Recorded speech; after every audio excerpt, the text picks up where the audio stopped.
Hello again, John here, and in this part of the video series we'll be going over how partials commonly relate to a page template. Now actually it's probably a good idea to fetch the graphic I put together earlier. So again, we're constructing pages. We're constructing pages using templates. The layout is the foundation, the page is the frame, if you will, and then the partials kind of fill in the rest. Partials and embeds, but you know, the difference between the two is pretty nuanced. It's pretty technical. And for the most part, you're probably going to be working with partials the most. So let's talk about how partials relate to pages, page template files.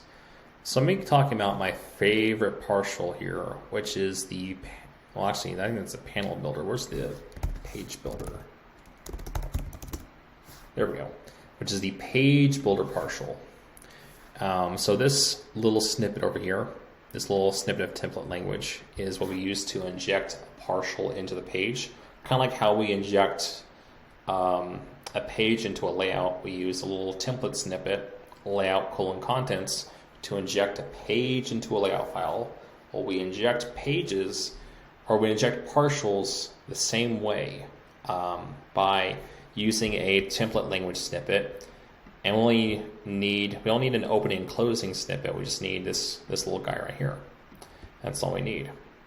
And this will inject a partial into a template file, not just a page template file, mind you, but into any file. So any file can have partials injected into it, slotted into it, using a simple snippet of template language, or a simple snippet of the template language, which actually refers to the name of the partial itself, and it also assumes that the partial is inside of the partials folder. So that's how we put partials into a page.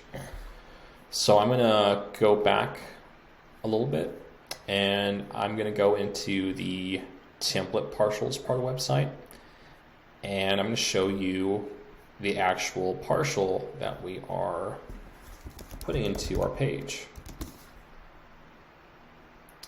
Here we go. And so we, refer to the actual literal name of the file whenever we want to slot it into let me phrase that pretty badly. Sorry, I'm a little bit tired. We refer to the actual name of the file in the template language with our template language snippet whenever we want to embed a partial into a page. And here we see the actual partial itself.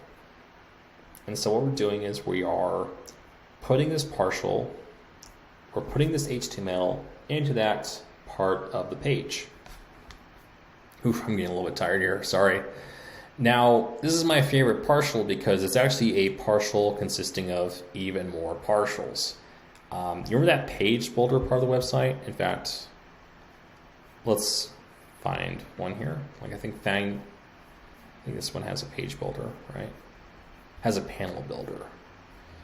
So I'm kind of going off a little bit of a detour here. Actually, I know Elderly Housing uses the page builder. Yeah, so whenever we use the page builder on the website, and when we put in these blocks here, that page builder partial is taking all the different blocks, which are themselves partials, taking all the different block partials, putting them into the page builder partial, which then puts itself onto the page. So that's the actual page builder. That's how the page builder relates to the page editor control, part of the control panel is this is the actual HTML for the page builder. Sorry, I'm pretty tired here. Multiple takes.